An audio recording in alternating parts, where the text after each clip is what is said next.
삶이 무너지는 듯 보일 때 먼저 한 박자 멈추고 이름 붙이지 않는 10초를 건네라. 쥔 손을 풀고 어깨를 1도 낮추면 몸이 현재를 기억하고 마음은 허용으로 넓어진다. 그때 사랑은 대상이 아닌 장으로 깔리고 기쁨은 번쩍임이 아니라 생활의 조도로 스며든다. 창을 활짝 열 필요는 없다. 오늘 바람이 드나들 만큼 10cm면 충분하다. 그 작은 여백을 통해 안과 밖의 온도가 맞아들고 내 안의 방들이 서로를 비추기 시작한다. 그리고 그때 너는 알게 된다. 도착은 어느 역의 간판이 아니라 바로 이 숨, 지금 여기에서 이미 밝아지고 있는 한 모금의 비침을.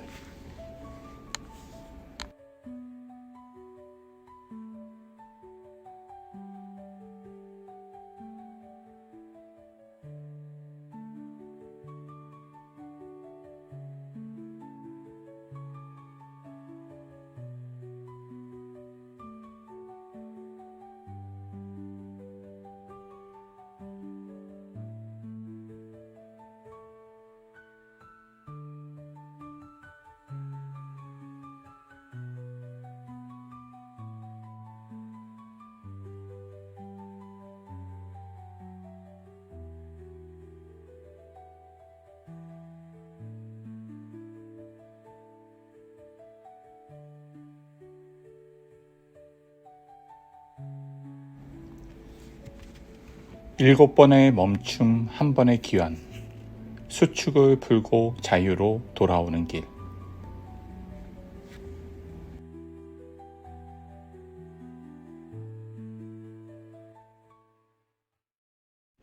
이 이야기의 이유와 목적. 이 글은 유전자 키가 말하는 프로그래밍 파트너, 서로 마주보는 한 쌍의 키가 어떻게 한 사람의 삶에서 도전, 응답, 진화의 축으로 작동하는지를 보여주는 서사입니다.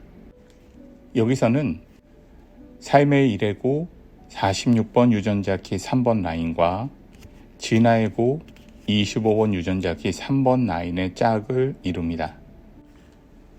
46번 그림자는 심각함, 25번 그림자는 수축이며 이 어둠을 건너면 각각 기쁨과 수용이 열리고 마침내 엑스터시와 보편적 사랑이라는 깊은 상태로 스며듭니다. 두 키 모두 3번 라인이 적용되었고 배움은 머릿속 결론이 아니라 시행착오와 이동, 감각과 실험을 통해 일어납니다. 이 이야기는 유럽의 7도시를 거치는 한 남자의 여정을 통해 이 축이 일상의 숨, 걸음, 식사, 멈춤 속에서 어떻게 몸으로 이해되는가를 보여주려 합니다.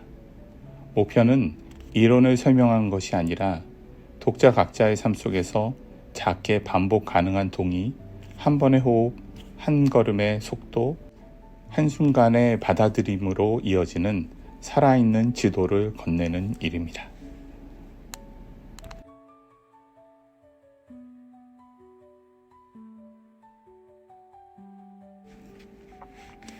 프롤로그. 중년의 그에게 오랫동안 삶을 떠받쳐온 한 축이 모래성처럼 무너져 내렸다. 처음으로 삶에 커다란 틈이 생겼다. 일상의 리듬에는 유리창에 금 가득 균열이 갔다. 그 틈으로 스며든 고요는 어느덧 그의 내면 구석구석까지 번져갔다. 그는 그 낯선 고요 속에서 방향을 잃은 채 부유했다. 시간은 점차 의미를 잃었고 벽시계의 초침마저 정적 속에 메아리 치는 듯했다. 온 세상이 멈추고 그 혼자만 고요 속에 남겨진 듯한 나날이었다. 그러던 어느 날 가장 깊은 침묵의 바닥에서 작은 파문 같은 울림이 일었다. 처음에는 알아차리기 힘들 만큼 희미한 내적 속삭임이었다. 자세히 귀를 기울이면 그것은 어딘가 먼 곳으로 떠나라고 속삭이는 듯했다. 그러나 그 소리는 도망치라고 등을 떠미는 것이 아니라 오히려 잊혀진 무언가의 품으로 돌아오라고 조용히 이끄는 부름에 가까웠다. 알 수 없는 설렘과 막연한 두려움이 교차하는 가운데 그는 조용한 그 부름을 받아 안았다. 어디로 향하는지 알지 못한 채 마침내 천천히 길 위에 첫 발을 내딛었다. 그가 앉아 있던 회의실의 유리벽에는 늦겨울 오후에 빛이 얇게 걸려 있었다. 모두가 입을 닫은 채 보고서의 마지막 페이지를 바라보는 순간 바람 빠진 풍선처럼 대화가 꺼졌다. 누군가 컵을 움직이며 접시 가장자리를 건드렸고 작은 소리가 하얀 테이블 위에 둥글게 퍼졌다. 그 순간 그는 알았다. 버텨온 것이 끝나고 있다는 것을. 명확한 해고나 격렬한 다툼이 아닌 더 서늘한 방식의 붕괴. 오랫동안 이어온 역할과 자리가 스스로 무게를 견디지 못하고 조용히 무너지는 방식. 자리에서 일어나자 의자 다리가 미끄러졌고 바닥의 흠집이 미세하게 반짝였다. 늘 지나던 복도, 늘 울리던 엘리베이터의 띵 하는 소리, 늘 켰다 끄던 전등 스위치, 모든 것이 변함없는데 그만 달라졌다. 퇴근길 그는 회사 출입증을 손바닥에 올려놓고 한참 바라보다가 조용히 서랍 깊숙이 밀어넣었다. 그 순간 손의 온도가 달라지는 것을 느꼈다. 무엇을 놓은 것이 손인지, 손이 놓인 것인지 분간하기 어려웠다. 집으로 돌아오는 버스창에 그의 얼굴이 희미하게 겹쳤다. 신호등이 바뀔 때마다 얼굴의 명암도 바뀌었다. 그는 유리창에 붙어있던 이마를 떼며 잊고 있던 질문 하나를 되찾았다. 나는 누구였지? 이름과 직함이 빠져나가자 남는 것은 몸의 온도와 호흡뿐이었다. 밤에는 기꺼이 잠이 오지 않았다. 불을 끄고 누우면 천장에 보이지 않는 금이 하나씩 늘어났다. 금은 서로를 찾아 이어지고 방 전체에 얕은 지도를 그렸다. 그는 그 위를 천천히 더듬었다. 삶의 공백이란 이런 모양일까? 메울 수 없는 구멍이 아니라 아직 이름 붙이지 않는 자리들. 손을 뻗으면 닿을 것 같은데 닿는 순간 사라지는 빛의 파편들. 그 공백 속에서 그는 오래전의 자신을 떠올렸다. 누군가에게 보여주기 위해서가 아니라 그저 살아있다는 이유만으로 매일 새벽 조금씩 무언가를 만들던 사람. 그 사람은 어느 날 어디로 갔을까?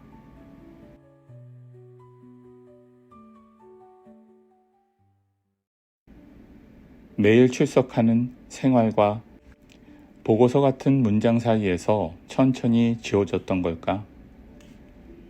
다음날 그는 알람을 끄고 집안의 창을 전부 열었다.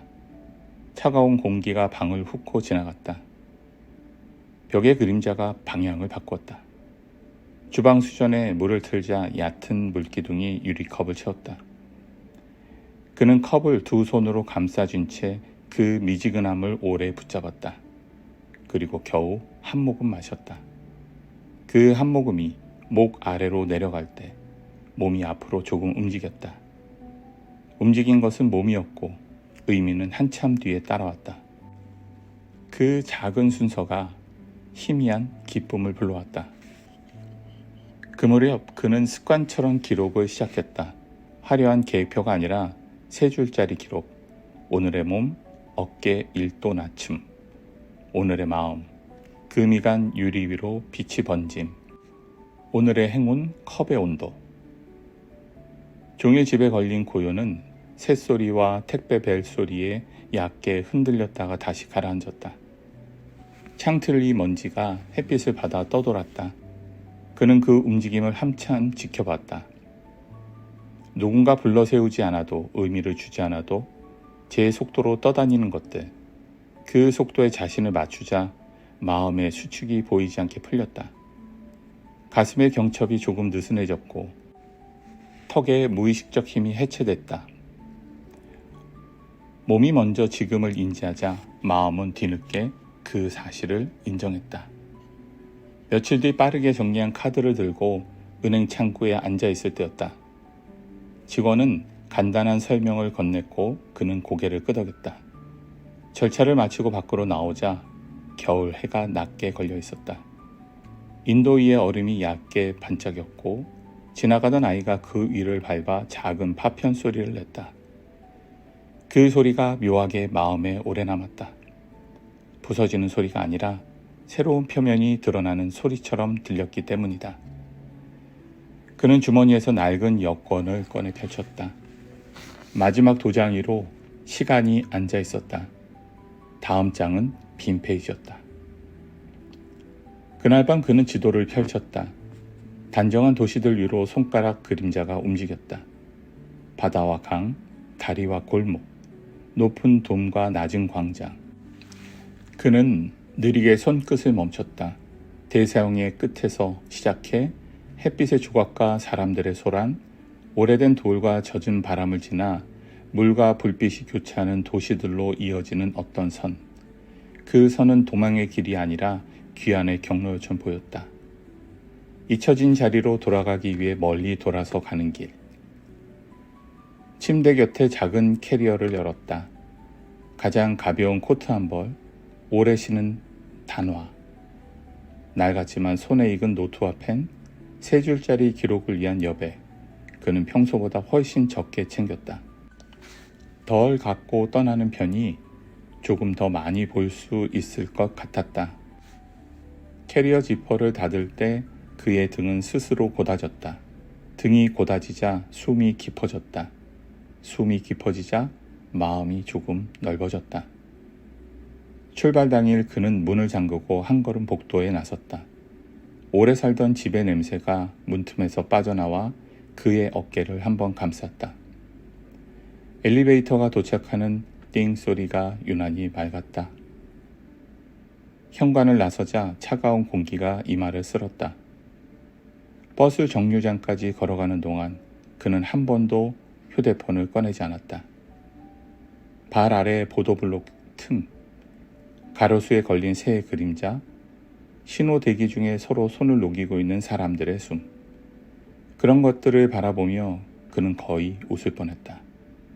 아무 이유 없이 웃는 웃음이 문득 살아있음이라는 이유 하나로 충분해 보였기 때문이다. 공항으로 향하는 지하철에서 그는 창밖 어둠을 오래 보았다. 터널 입구마다 빛의 속도가 변했다. 마음속에서 두 개의 힘이 서로를 건드렸다. 몸의 기억이 커지면 마음의 허용이 뒤따르고 마음의 허용이 열리면 몸의 기쁨이 다시 돌아왔다. 그는 이 두 힘을 마주보며 서로를 키우는 짝이라는 것을 아직 단어로는 설명하지 못했지만 어떤 방식으로는 알고 있었다. 그 지식은 머리가 아니라 어깨와 손, 가슴과 호흡에 적혀 있었다. 비행기 표를 발권하고 게이트 앞에 앉았을 때 그는 마침내 휴대폰을 꺼내 메모 앱을 열었다. 단 3문장만 적었다. 설명 대신 응답, 붙잡음 대신 열어두기, 계획 대신 호흡. 탑승 안내 방송이 울렸다. 그는 자리에서 일어나 캐리어 손잡이를 당겼다. 바퀴가 매끈하게 굴렀다. 문을 통과하기 직전 그는 아주 짧게 눈을 감았다 뜨며 속삭였다. 다녀오겠습니다. 누구에게였는지 모를 인사는 귀향을 약속하는 인사와 닮아 있었다. 그리고 다음 순간 그는 가벼운 발로 길 위에 올라섰다. 내면의 바다를 향해하며 리스본, 대서양의 끝에서. 중년의 그가 리스본에 닿았을 때 저녁빛은 태주강 위로 길게 흩어져 있었다. 낡은 전차가 언덕을 덜컹거리며 오를 때마다 창밖으로 파스텔색 벽과 푸른 타일, 먼 바다 냄새가 번갈아 스쳤다. 그는 가방 손잡이를 쥔 손에 힘이 들어가는 것을 늦게야 알아차렸다. 손가락 관절이 하얗게 질릴 정도로 꼭 쥐고 있었고 어깨는 생각보다 더 높이 올라가 있었다. 공항에서 숙소까지 오는 동안 그는 지도를 몇 번이나 확대해 보았고 일정표를 다시 확인하고 또 확인했다. 머릿속은 실패하지 않아야 한다는 문장으로 조용히 울리고 있었다. 낯선 도시의 풍경이 아무리 부드러워도 마음 한켠의 묵직한 심각함은 쉽게 사라지지 않았다. 알파마 언덕으로 이어진 조약돌 골목은 비탈지고 불규칙했다. 그는 한두 번 발목을 삐끗했고 그때마다 짜증이 목까지 차오르다 금세 가라앉았다. 숨이 가빠질 때마다 잠시 멈춰선 그는 창턱에 걸린 화분과 빨랫줄 사이로 보이는 바다의 은빛을 오랫도록 바라보았다. 그 장면은 마치 한 박자 늦추라고 조용히 속삭이는 것 같았다. 그는 어깨를 1도 낮추고 들숨과 날숨 사이를 조금 길게 벌렸다. 그 작은 틈이 어딘가에서 늘 조여둔 수축의 끈을 아주 미세하게 느슨하게 만들었다. 언덕이 카페에서 에스프레소를 받아들고 창가에 섰을 때 아래쪽 골목 끝에서 파도 노랫소리가 올라왔다. 그는 잔을 반쯤 비우고 그 소리를 따라 내려갔다. 골목 입구에 걸린 작은 나무 간판, 낡은 스탠드 조명이 비추는 어둑한 실내, 검은 옷을 입은 가수가 눈을 감고 쳐듬을 때자 그의 등줄기를 타고 전류처럼 짧은 떨림이 지나갔다. 노랫말을 알아듣지 못해도 알 수 있는 정서, 잃어버린 것들과 아직 오지 않은 것들 사이에 길고 느린 진동, 관객의 젖은 눈가, 현의 울림, 와인잔의 얕은 흔들림, 그 모든 것이 한꺼번에 그의 오래 묵은 공허를 두드렸다. 그는 의자 등받이에 살짝 기대어 조용히 숨을 고르며 오랫동안 미뤄두었던 혼자만의 눈물을 허락했다. 이 눈물은 설명이 아니라 응답이었다. 울먹이는 이유를 찾으려 하지 않고 그저 흘러나오는 것을 내버려 두는 것. 그것이 그에게는 드문 일이었다. 바깥으로 나오니 노을의 분홍과 주황이 섞여 태주강 위에 비스듬히 누워 있었다. 그는 계단에 앉아 바람이 얼굴을 스치는 감촉을 느꼈다. 먼 바다 냄새와 젖은 돌의 냄새가 함께 났다. 아래쪽 항구 쪽에는 아이들이 파도 앞에 서서 장난치는 소리가 들려왔다. 물이 발목을 적시고 환호가 터졌다. 그 목소리가 골목을 타고 언덕까지 올라왔다. 그는 그 웃음에 이끌리듯 입꼬리를 올렸다. 기쁨은 번쩍이는 사건이 아니라 이런 식의 조도로 켜지는 것일지도 모른다. 짧은 바람, 아이들의 소리, 손바닥. 숙소로 돌아가는 길, 그는 일부러 다른 길을 택했다. 지도 앱을 접고 표지판 없이 골목의 기울기와 냄새, 소리로 길을 골랐다. 한두 번 막다른 곳에 부딪혔고 돌아 나오는 동안 자신도 모르게 살포시 웃었다.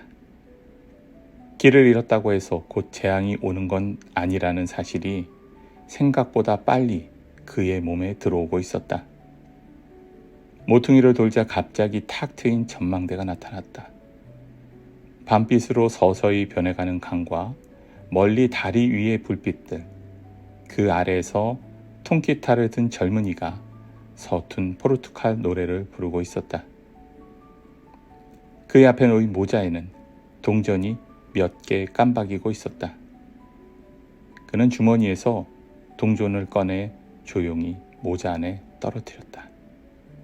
짧은 딸깍 소리가 났다. 가수는 고개를 끄덕였고 그는 가볍게 손을 흔들었다. 낯선 도시에서의 아주 작은 나눔이 자신 내부의 경직을 더 느슨하게 풀어주는 것을 그는 어렴풋이 알 것 같았다.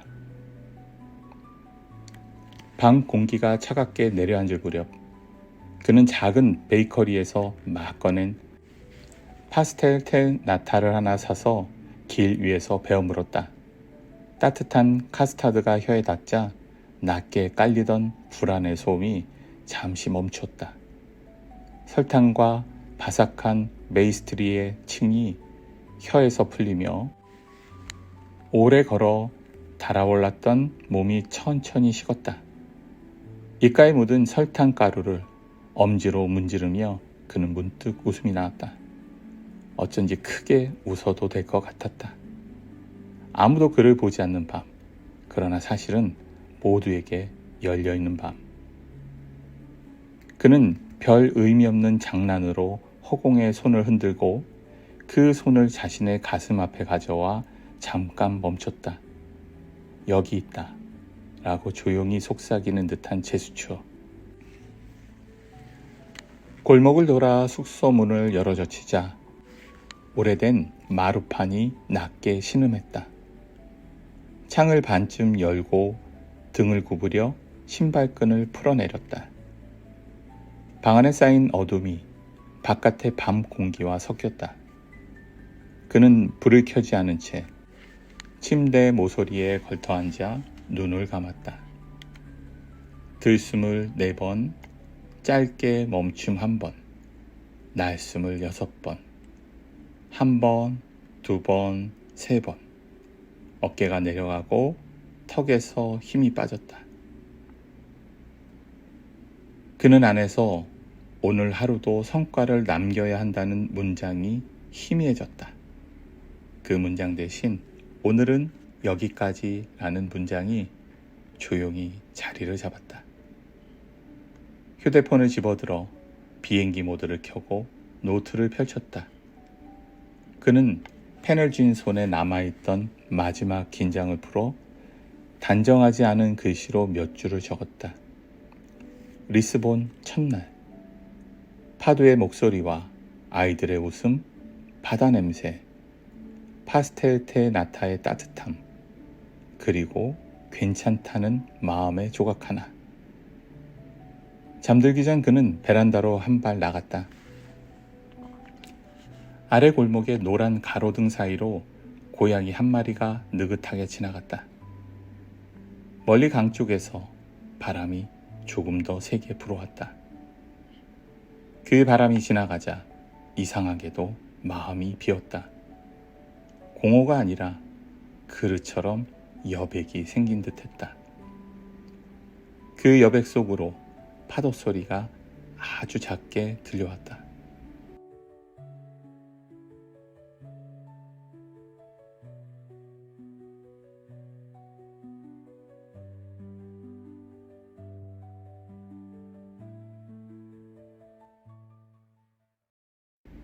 그는 그 소리를 베개 삼아 옆으로 누웠다. 오래 잊었던 아무런 결심도 없는 잠이 그를 데려갔다. 아침에 눈을 떴을 때 그는 어제보다 가볍게 일어났다. 창으로 들어온 빛이 탁자의 노트의 모서리를 비추고 있었다. 그는 컵에 물을 따르며 한 번 더 어깨를 내렸다. 오늘도 길을 잃을 것이다. 그러면 또 길을 찾을 것이다. 그 사이에서 몸이 배우고 마음이 따라올 것이다. 그는 그 사실을 머리가 아니라 몸으로 이해하고 있었다. 가방을 매다 말고 그는 한 번 더 창밖 바다를 바라보았다. 손바닥을 바깥쪽으로 돌려 안부를 건넸다. 바다는 대답하지 않았지만 대답이 필요하지 않은 오전이었다. 그는 문을 닫기 전 노트 마지막 줄에 작은 활자를 더했다. 인생을 너무 꽉 쥐고 있으면 바다의 변화도 느낄 수 없다.